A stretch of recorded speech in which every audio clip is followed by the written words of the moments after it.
Hidup kami tidak ada yang lebih mulia selain daripada Engkau. Terima kasih dan Engkau memuliakan kami, menjadikan kami berharga di mata-Mu. Terima kasih Tuhan. Bapa Sorgawi, sore yang indah, tiba saatnya kami akan duduk untuk mendengar suara manis-Mu, firman-Mu, yaitu pengajaran-pengajaran-Mu, teguran-Mu, nasihat-Mu yang akan Tuhan sampaikan bagi kami melalui firman-Mu. Karena itu Roh Kudus, mari siapkan hati kami untuk menjadi hati yang siap menerima apapun yang Tuhan mau sampaikan pada sore ini. Urapi dan pakai hamba sebagai alat di tangan-Mu. Dalam nama Tuhan Yesus, kami siap mendengar firman Tuhan. Haleluya. Amin. Baik, salam semua. Mari kita lihat firman Tuhan. Kita berada dalam kalender gereja, yaitu minggu-minggu sengsara. Saya ingin kita melihat Lukas pasal yang ke-23. Lukas pasal yang ke-23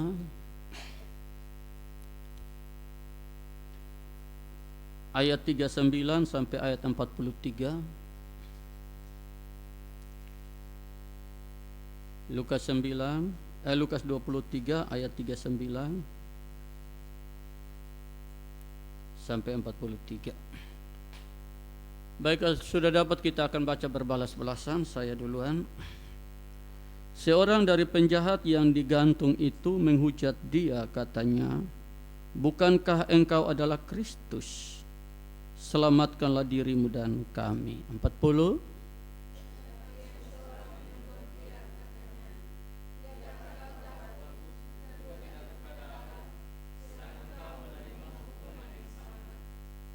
Kita memang selayaknya dihukum, sebab kita menerima balasan yang setimpal dengan perbuatan kita. Tetapi orang ini tidak berbuat sesuatu yang salah. 42.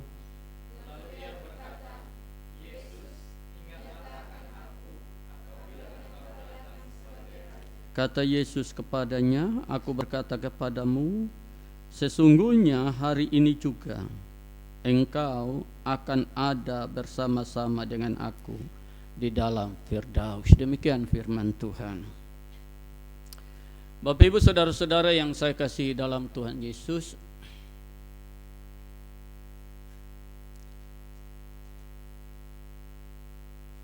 pernahkah saudara berpikir begini? Pada waktu Tuhan Yesus gantung di salib dan sebelah kiri dan kanannya ada dua penjahat. Kenapa Tuhan Yesus tidak bilang begini pada itu dua orang? "Ya, karena kalian dua mati seperti saya, mati di dekat saya, mati sama-sama dengan saya, maka kalian dua saya akan bawa ke Firdaus." Kenapa Tuhan Yesus tidak berkata begitu? Tetapi dalam kenyataannya hanya satu yang dia bawa, yang satu tidak. Lalu apakah peristiwa ini terjadi kebetulan? Saya rasa kita semua percaya bahwa tidak kebetulan. Karena kisah ini sudah dinubuatkan. Baik dalam Mazmur maupun di dalam Yesaya sudah dia bilang bahwa dalam matinya ia akan ada di tengah-tengah penjahat. Dia akan ada di antara penjahat. Jadi apakah itu penjahat yang ada di salib atau penjahat yang ada di neraka ketika Yesus turun ke neraka pada waktu matinya? Yang pasti bahwa dalam matinya dia ada di antara penjahat. Jadi peristiwa ini, kisah ini terjadi bukan kebetulan, tapi memang sudah dalam rancangan Tuhan. Karena sekali lagi saya selalu katakan bahwa Allah tidak melakukan sesuatu itu kebetulan. Ya. Kalau kita baca di dalam Mazmur itu tentang penderitaan Kristus, semua itu sesuai sekali.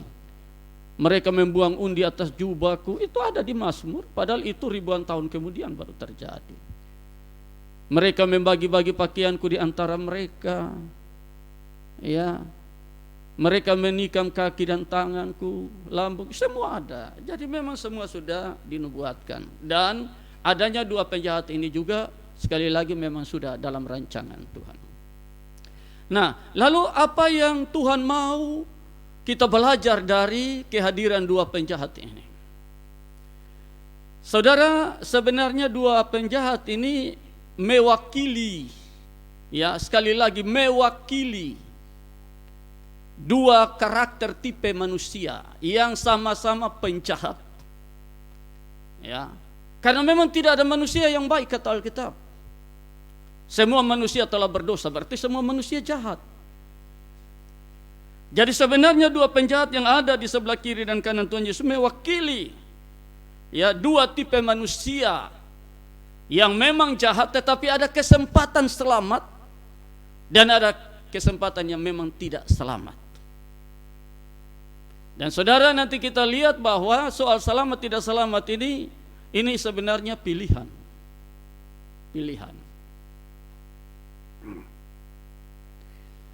Jadi akan ada manusia yang bersama manusia yang jahat tapi bersama Yesus di Firdaus. Tapi juga akan ada manusia jahat yang tidak akan ada di Firdaus, alias binasa. Nah, saudara, saya tidak bermaksud untuk mau menghakimi dua orang ini, tapi Alkitab berkata bahwa segala tulisan yang didalamkan Allah itu bermanfaat untuk mengajar, menyatakan kesalahan, memperbaiki kelakuan dan menuntun orang pada kebenaran. Jadi mari kita lihat kesalahan apa yang Alkitab nyatakan dan kebenaran apa yang Alkitab nyatakan dari dua tipe manusia ini, dan tentu ini diperhadapkan bagi kita karena pilihan di tangan kita. Ya. Nyatakan kesalahan, tegur. Jadi kiranya firman Tuhan pada sore hari ini menyatakan kesalahan, dan kalau itu ada dalam diri kita menjadi teguran untuk kita memperbaiki kelakuan sebelum semuanya terlambat.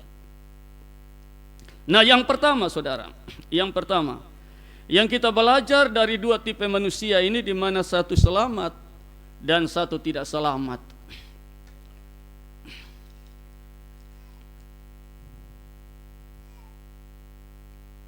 Tapi ada orang yang berkata bahwa yang selamat itu di kanan dan yang tidak selamat itu di kiri. Tapi memang Alkitab tidak nyatakan dengan pasti mana yang selamat dan sebelah mana yang selamat. Tetapi orang lebih cenderung bahwa yang selamat itu kanan dan yang tidak selamat itu kiri. Tentu ada dasar juga kan, pasti ada dasar teologisnya. Karena Tuhan Yesus pernah bilang pada hari terakhir penghakiman dia akan pisahkan kambing dari domba. Ya, kambing di sebelah kiri, domba di sebelah kanan. Orang-orang yang akan selamat itu di sebelah kanan, orang-orang yang akan binasa itu di sebelah kiri. Lalu ia akan berkata kepada orang-orang di sebelah kanannya, mari masuk, ya, ambillah kerajaan yang disiapkan. Sedangkan orang-orang di sebelah kiri dia akan berkata, nyala dari hadapanku. Ya, jadi artinya orang mengambil kisah itu bahwa yang selamat itu di kanan dan yang binasa itu di kiri. Tapi okelah. Nah, supaya memperjelas kita ambil saja seperti itu. Yang kanan yang selamat, yang kiri yang tidak. Dari dasar perumpamaan tadi. Karena Alkitab selalu bahwa yang kanan itu orientasinya pada yang benar, yang baik. Ya. Nah, saudara, kenapa yang kanan ini selamat dan yang kiri ini tidak selamat? Padahal mereka sama-sama penjahat. Mati, saya bilang tadi, seperti Yesus itu disalibkan. Apalagi begitu dekatnya dengan Yesus. Ya, satu di samping kiri, satu di samping kanan. Ya, tidak jauh dari Yesus. Tapi kenapa satu selamat dan satu tidak? Artinya begini saudara. Yang kanan itu memang dia orangnya jahat. Tetapi dalam matinya dia mati dalam pertobatan. Yang kiri itu jahat, tapi dia mati di luar pertobatan. Jadi sama-sama jahat, tetapi beda saat mati. Yang satu mati dalam pertobatan, yang satu mati di luar pertobatan. Dan Yeskiel 33 ayat 11 Tuhan bilang, aku tidak berkenan pada kematian orang berdosa, tapi pada pertobatan orang berdosa. Dan Lukas 13 ayat 3 ayat 5 di situ Tuhan Yesus bilang kamu harus bertobat, kalau tidak kamu binasa. Dan khotbah Yohanes Pembaptis yang pertama bertobat. Khotbah Yohanes Yesus pertama bertobat. Dan khotbah Petrus yang pertama waktu Pentakosta bertobat. Makanya kepada jemaat Sardis, Wahyu 3 Tuhan Yesus bilang, kamu dikatakan hidup, padahal sesungguhnya kamu mati karena kamu tidak bertobat.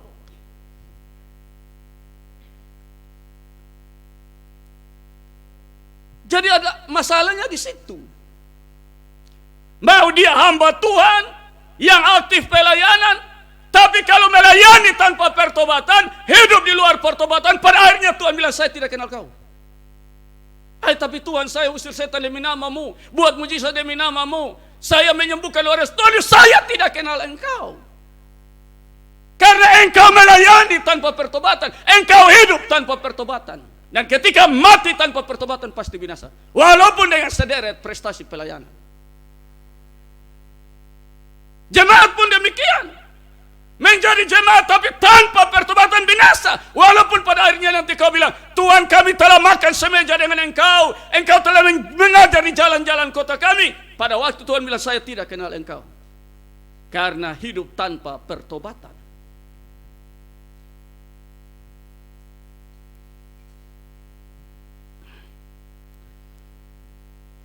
Tapi yang menarik di sini ialah begini, saudara. Ini orang ini tidak bertobat 1 tahun, 2 tahun, 1 bulan, 1 minggu, tidak. Detik-detik terakhir dari mau menjelang matinya dia bertobat. Dan Tuhan terima itu. Tuhan terima itu.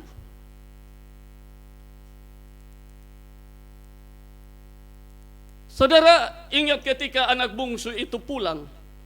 Dia bawa begitu banyak alasan meyakinkan ayahnya bahwa dia telah bertobat, tapi ayahnya tidak pusing dengan kata-kata itu. Justru ketika dia omong itu, ayah tidak pusing. Ayah bilang, hamba bawa jubah, bawa sepatu, bawa cincin. Kenapa ayah tidak peduli dengan itu kata-kata dari anak-anak yang meyakinkan bahwa dia telah bertobat? Karena bagi ayah tidak peduli itu. Berapa lama kau hidup dalam dosa, habis ke dalam dosa, itu tidak penting. Yang penting hari ini kau pulang. Makanya dia bilang, hari ini anakku pulang. Dia hidup, dia mati tapi dia sudah hidup. Dia hilang tapi saya sudah dapat. Hari ini lebih penting dari berapa banyak tahun kau habiskan dalam dosa. Itu tidak penting. Yang penting hari ini kau kembali, karena belum ada kata terlambat. Makanya Alkitab bilang, hari ini kau dengar firman, jangan keraskan hatimu. Bukan hari esok, bukan hari kemarin, hari ini. Karena hari inilah, dalam 2 Korintus dia bilang, hari inilah hari penyelamatan itu. Dan hari inilah hari perkenanan itu. Jadi manusia tidak hidup di hari esok dan hari kemarin, hari ini. Jadi kalau dia saat mau mati baru bertobat, ya karena masih ada napas. Berarti masih ada kesempatan, masih ada hari itu di mana dia hidup.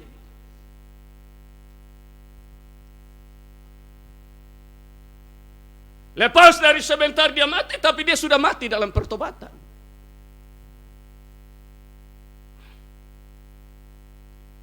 Makanya saudara, kita tidak lebih baik dari orang lain.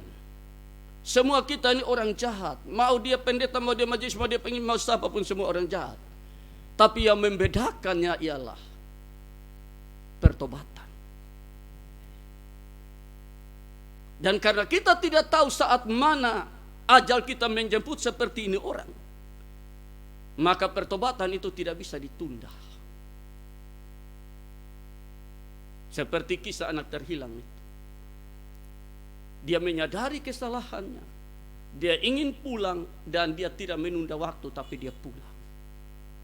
Jadi saya selalu katakan kisah itu Tuhan Yesus angkat mengawali dengan anak itu hilang, tapi kisah itu ditutup ketika dia pulang mengalami sukacita di rumah Bapa, baru kisah itu diakhiri. Artinya Yesus mengangkat kisah itu bahwa dia mau kasih tahu yang Tuhan kehendaki dalam hidup ini ialah pertobatan orang berdosa sebelum terlambat. Jadi yang di kiri ini kalau dia mau bertobat juga tidak jadi soal. Tapi memang dia tidak mau. Nah kalau mati dalam dosa ya pasti binasalah.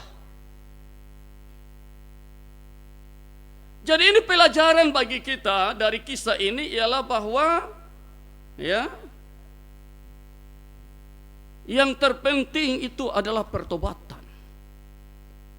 Bukan soal sederet prestasi pelayanan atau berapa lama tahun kita melayani atau sampai di mana kita melayani atau berapa banyak karunia pelayanan atau jabatan pelayanan yang kita dapat. Bukan itu. tapi pertobatan. Supaya ketika engkau tutup mata terakhir, engkau tutup mata dalam pertobatan.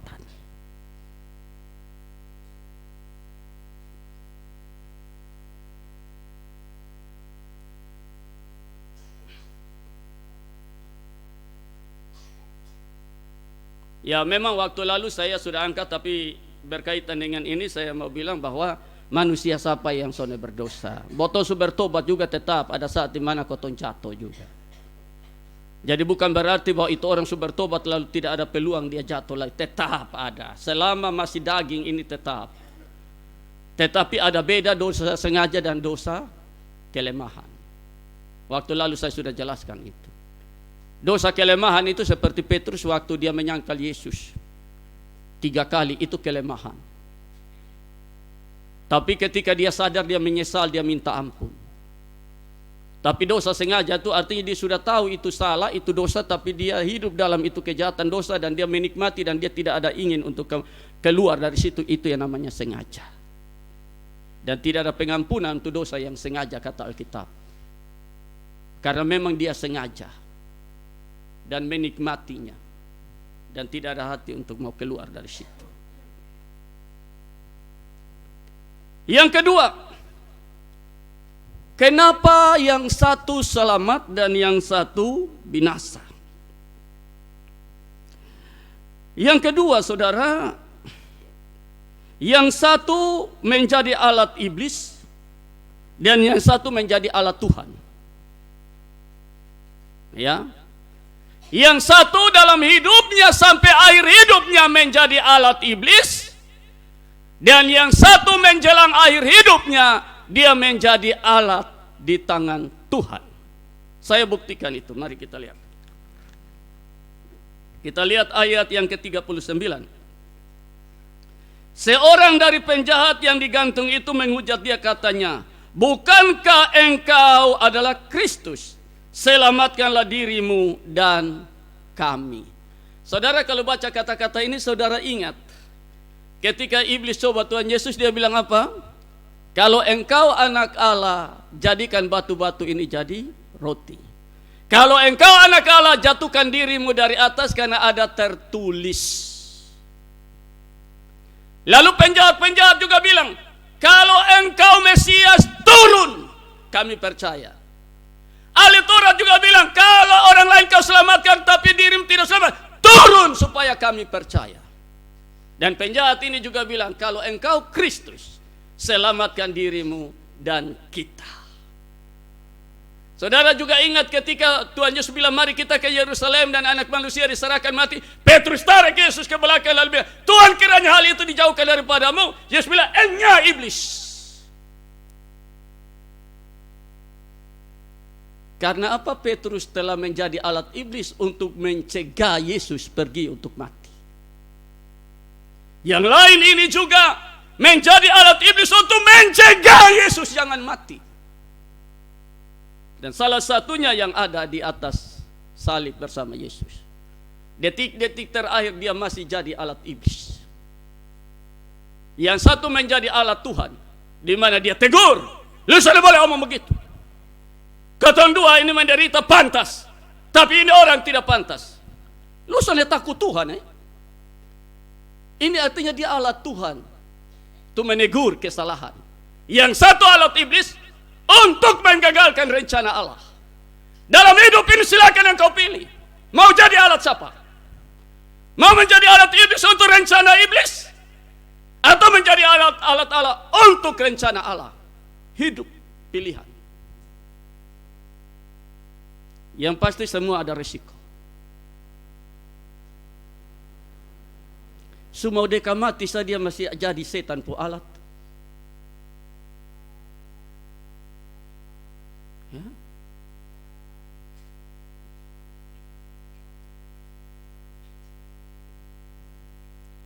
Ada banyak ayat referensi, saudara, bagaimana itu pemimpin bilang orang lain diselamatkan tapi dirinya tidak. Hei Mesias, turun supaya kami percaya. Itu iblis itu. Karena iblis tidak mau Yesus mati, sementara dia kalah total.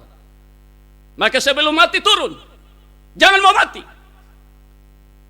Prajurit juga bilang begitu. Kau Mesias, turun.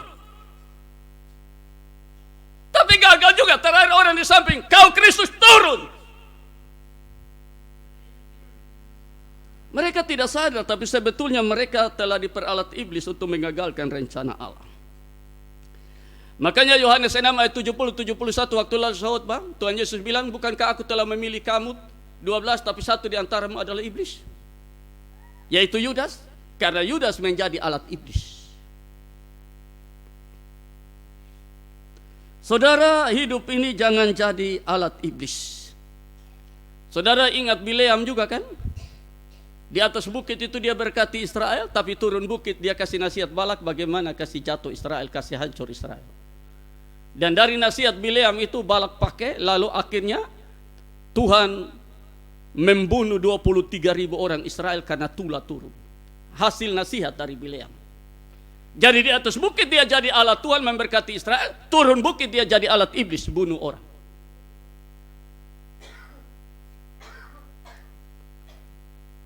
Saudara, dalam hidup ini banyak. Di dalam gereja itu banyak alat Tuhan, tapi banyak juga alat iblis. Lihat saja waktu rapat itu. Rapat-rapat majelis itu perhatikan sudah. Itu banyak alat iblis, alat Tuhan banyak di situ.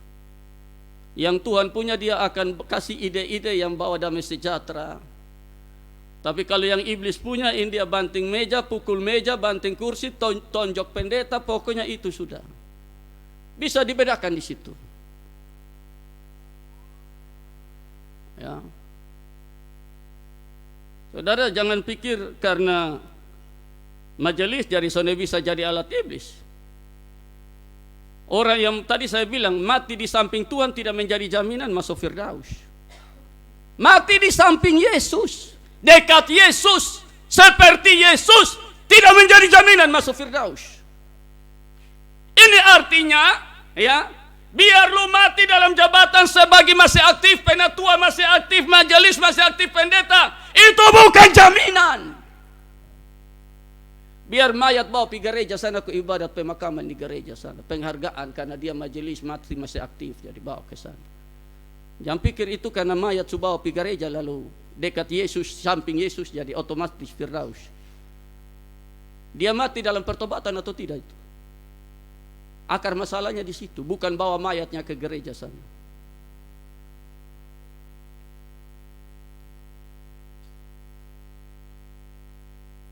Ada yang tarik pendeta dari mimbar, ada yang usir pendeta, ada yang tidak kasih pendeta mimbar. Sebagai seorang hamba Tuhan yang keliling berbagai daerah, saya temukan terlalu banyak masalah-masalah dalam jemaat seperti itu. Ternyata di dalam gereja ini juga banyak alat setan. Di kalangan hamba-hamba Tuhan juga banyak alat setan. Di kalangan orang-orang persekutuan doa, tim pelayanan juga banyak alat setan. Anda jangan pikir bahwa setan tidak pergi pelayanan juga.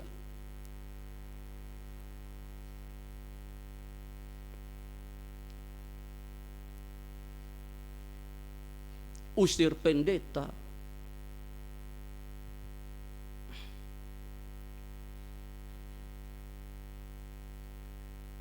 Hidup ini pilihan.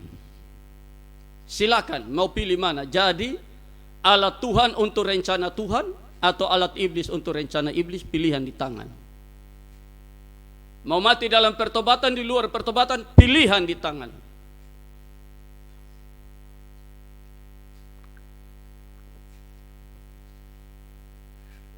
Yang ketiga, yang satu jaga mulut, yang satu tidak jaga mulut. Yang satu bilang kalau lu Kristus, selamatkan lu pun diri dan selamatkan juga kami. Yang satu jaga mulut, lu sana boleh omong begitu. Kata-kata yang keluar adalah kata-kata yang dari Tuhan. Yang satu kata-kata yang keluar adalah kata-kata iblis. Dan Alkitab bilang, dengan perkataanmu engkau dibenarkan, tapi dengan perkataanmu juga engkau disalahkan. Setiap kata sia-sia yang diucapkan mulut akan dipertanggungjawabkan. Dan hidup dan mati ditentukan lidah. Siapa suka menggemakannya, makan buahnya. Yohanes 12 ayat 36-37, mari kita lihat. Dengan hormat saya minta bisa ditayangkan. Matius maksud saya, Matius 12 ayat 36-37. Setiap kata sia-sia yang diucapkan orang harus dipertanggungjawabkan pada hari penghakiman. 37. Karena menurut ucapanmu engkau akan dibenarkan, dan menurut ucapanmu pula engkau akan dihukum. Amsal 18 ayat 21.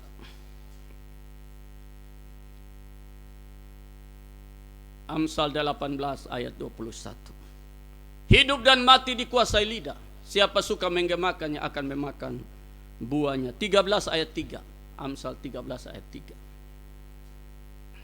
Siapa menjaga mulutnya memelihara nyawanya, tapi siapa lebar bibir akan ditimpa kebinasaan. Hidup ini jaga mulut. Apalagi ini menghina Tuhan ini. Ini menghina Tuhan. Kalau mulutmu menghina Tuhan, kau makan buah. Tapi kalau mulutmu memuliakan Tuhan, kau nikmati berkat.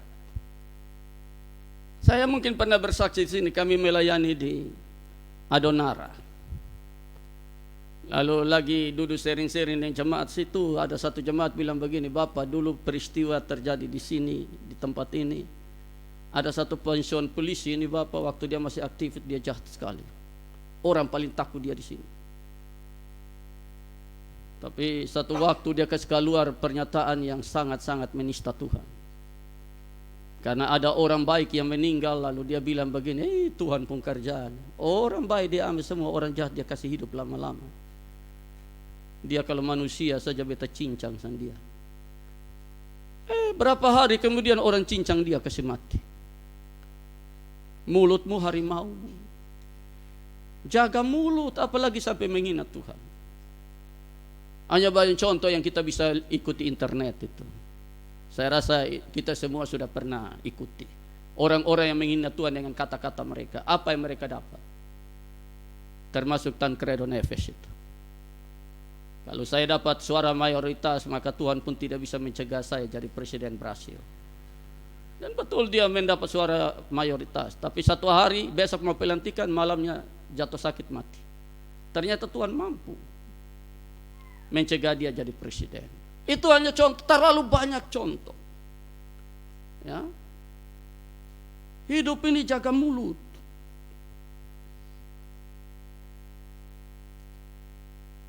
Karena kata-kata kita itu berdampak sekali. Waktu lalu saya sudah khotbah itu. Hanya saya sentil kembali karena ada kaitannya ini. Tuhan Yesus bilang, lu masuk rumah orang, berkati. Salam. Kalau itu Tuhan rumah terima lupa salam, berkat tinggal di dia. Tapi kalau dia tolak, berkat kembali. Makanya Maria pergi di rumah Elizabeth, dari jauh dia bilang, salam Elizabeth. Begitu saya lihat salam ini sampai telinga Elizabeth, Elizabeth kepenuhan Roh Kudus, Yohanes dalam rahim juga kepenuhan Roh Kudus. Elizabeth bilang, ketika salam itu sampai ke telingaku, anak dalam rahimku melonjak kegirangan. Kenapa? Kata itu berkuasa, punya pengaruh. Makanya kalau jabat tangan orang itu lepaskan berkat. Tuhan berkati, Tuhan berkati. Salam, Tuhan berkati, Tuhan berkati. Kita lepaskan berkat. Dan kalau dia terima, ya berkat turun dia. Tapi kalau dia tolak, itu berkat kembali kita. Sebaliknya ketika Anda kutuk orang, itu orang tanpa dasar, tanpa alasan. Alkitab bilang kutuk tanpa alasan itu seperti burung yang terlepas jarak. Dia tolak, ya lu terima kembali, karena lu yang kasih keluar itu kata-kata. Ini orang tidak jaga mulut. Semua mereka mati justru jaga mulut. Mari kita belajar untuk jaga mulut. Yang keempat,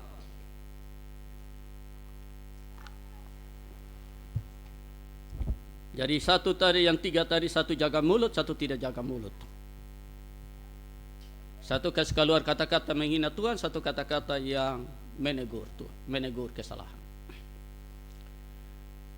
Yang keempat, saudara, ketika ini orang yang selamat ini yang masuk Firdaus ini tegur dia, ya, tetapi seorang menegur dia, katanya, tidakkah engkau takut juga tidak kepada Allah, sedang engkau menerima hukuman yang sama? Kita memang selayaknya dihukum, sebab kita menerima balasan yang setimpal dengan perbuatan kita. Tetapi orang ini tidak berbuat sesuatu pun yang salah. Adakah tanggapan dari ini yang satu, yang ditegur ini? Adakah dia bilang begini, oh iya beta minta maaf beta susah lah Tuhan ampuni beta susah lah tadi. Atau dia bilang ini kawan tegur, oh kawan terima kasih beta minta maaf Adakah dia terima teguran tadi? Ternyata dia tidak menerima ini teguran dan tidak ada reaksi apapun dari ini teguran.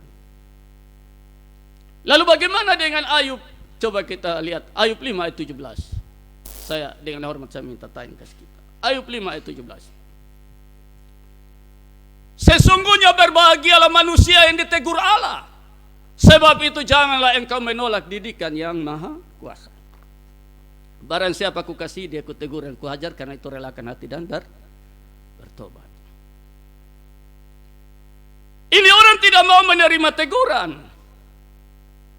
Dan karena dia tidak mau menerima teguran, maka Amsal 29 ayat 1 berlaku untuk dia.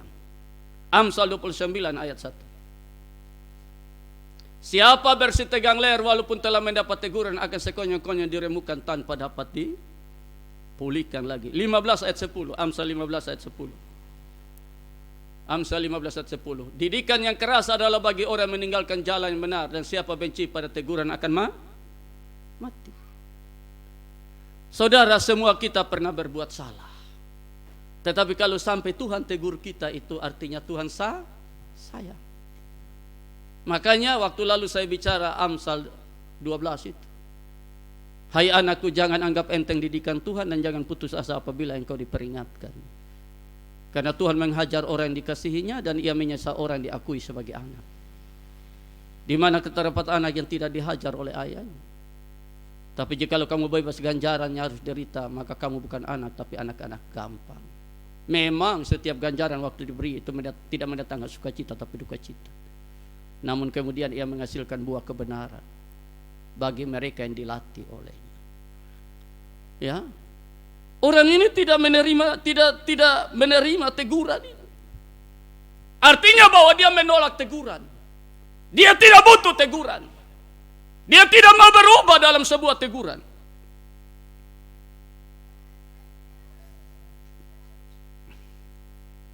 Seperti waktu lalu saya angkat contoh tentang Ahab.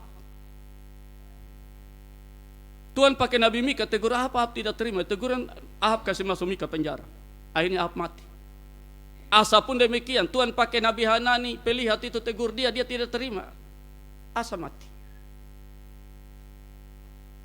Dan memang itu sudah. Orang-orang yang tidak mau terima teguran itu akan berakhir dengan kebinasaan. Beda Daud. Daud juga bukan orang yang tidak ada salah. Dia jatuh dalam dosa persinahan dengan istri orang, bahkan bunuh orang punya suami dan tipu daya. Tapi ketika Tuhan pakai Nabi Nathan datang tegur dia, Daud bilang apa? Beta su berdosa. Beta minta ampun.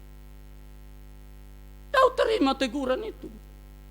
Dan Daud mau berubah, dia minta belas kasihan Tuhan. Walaupun ada harga yang dia bayar, tapi paling tidak dia terima itu teguran. Dia tidak keraskan hati. Dia tidak tegar tengkuk.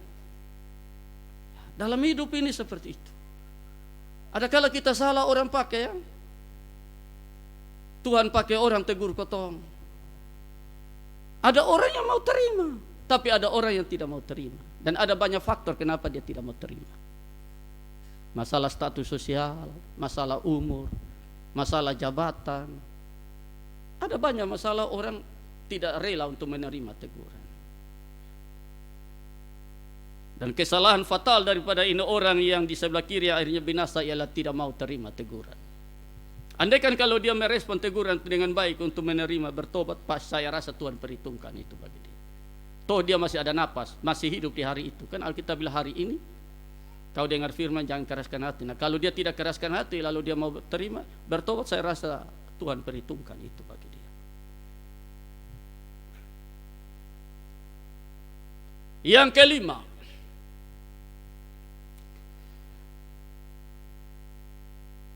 memang saudara, saya sudah bicara itu, tapi saya ingin bicara lagi bahwa dan memang Alkitab tidak kasih tahu ini orang mati di umur berapa.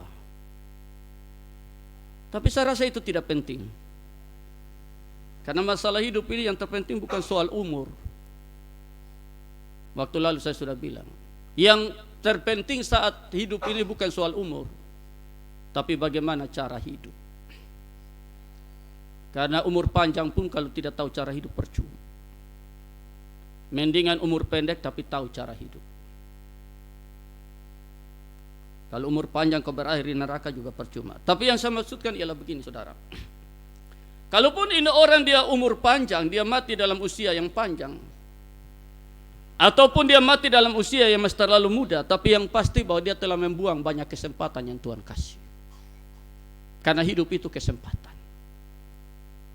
Coba kita lihat Pengkhotbah 9 ayat 4 dan 5. Jadi bukan soal mati muda atau mati tua, tapi soal kesempatan.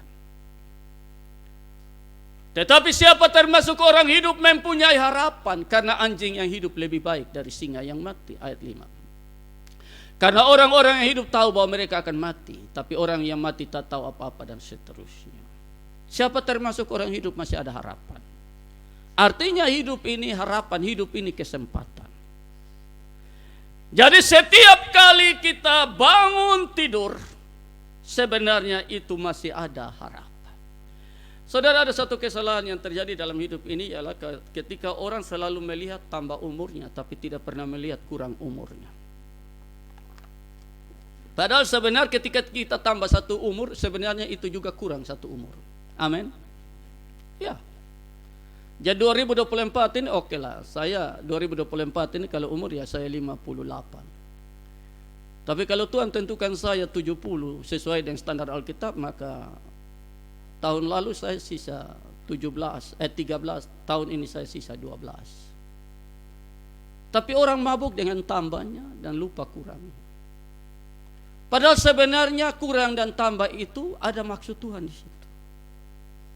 Yang dimaksudkan dengan bertambah umur itu artinya ketika Tuhan kasih kita tambah umur, maka kita harus merenung apa yang beta sudah buat untuk Tuhan dalam umur yang sekian 58 ini, apa yang saya sudah buat untuk Tuhan. Dan kalau kita melihat kurangnya, kita akan berpikir, ini sisa ini apa yang beta harus buat. Makanya dalam Petrus di situ dia bilang, supaya waktu yang sisa jangan kamu pergunakan menurut kehendak manusia, tapi kehendak Allah. Jadi bertambahnya umur kita merenung apa yang saya sudah buat untuk Tuhan, tapi berkurangnya itu apa yang saya mau buat sisa ini. Ini orang mabuk dan tambah. Makanya lihat kali ulang tahun itu, aduh, sampai lupa diri. Sedangkan Mazmur dia bilang, ajarlah kami menghitung hari-hari kami supaya kami memiliki hati yang bijaksana.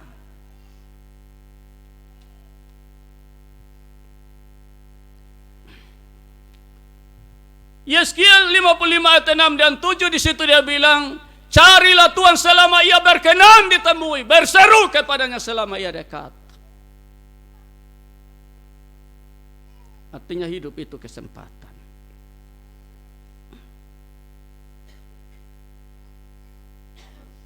Jangan sampai kita buang begitu banyak kesempatan. Seperti pada pohon ara yang tidak berbuah, sudah 3 tahun aku datang mencari buah pada pohon yang tidak ada buah. Tebang, untuk apa dia hidup di tanah ini yang percuma. Atau seperti Tuhan bilang orang Israel, 40 tahun lamanya aku jemu, dan aku bersumpah mereka tidak masuk. Saudara bisa bayangkan, untuk membentuk Israel saja Tuhan butuh waktu 40 tahun. Itu pun Israel tidak bisa dibentuk, terakhir Tuhan kasih DO semua umur 20 tahun ke atas. Dan Tuhan harus ambil generasi baru, bentuk baru, baru masuk Kanaan. Yang tua hanya 2 yang lolos, yang wisuda, yaitu Kaleb dan Yosua. Sisanya DO semua.